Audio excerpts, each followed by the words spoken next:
Long before Bruce Lee became a global icon, he was not only a martial artist and actor but also a fighter tested in real-world situations. While Hollywood immortalized him as a flawless action hero, the truth about his fighting life includes underground matches and street-level challenges that few know about. In the 1950s and 1960s, Bruce Lee was already famous in Hong Kong as a child actor and martial artist. But fame didn't stop him from seeking practical combat experience. Bruce believed that real fighting skills could only be proven under pressure, outside the controlled environment of formal competitions or dojo training. This led him into what some call underground matches, unsanctioned fights with other martial artists or challengers who wanted to test their skills against him. These fights were often informal, with no rules, no referees, and no protective gear.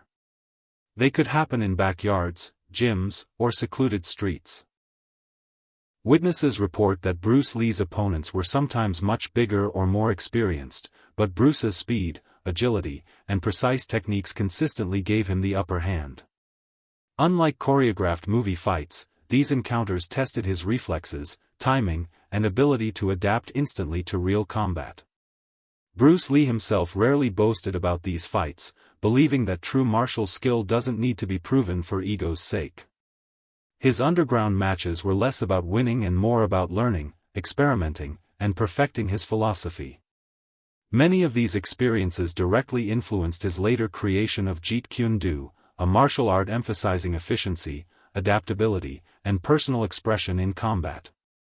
Though details remain sparse and sometimes exaggerated over time, the legend of Bruce Lee's underground matches underscores one undeniable truth: he wasn't just a screen hero. He was a real fighter who lived by his principles, constantly challenging himself to be faster, smarter, and more adaptable than anyone who faced him. Before Bruce Lee became the global symbol of martial arts mastery, he was a fighter who sought real-world experience outside the safety of gyms and tournaments. While most people know him as a movie star, Bruce was driven by a relentless desire to test his skills in authentic combat situations, sometimes in what were called underground matches. These underground matches were unsanctioned, informal, and often secretive.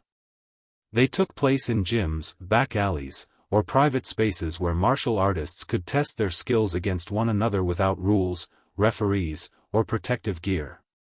For Bruce, these encounters were never about fame, they were a way to learn, adapt, and refine his martial philosophy. Many accounts suggest that Bruce faced opponents of all styles and sizes, including traditional kung fu masters, wrestlers, and street fighters. Despite the risk, his unmatched speed, precision, and adaptability allowed him to dominate these encounters. Observers noted his ability to read his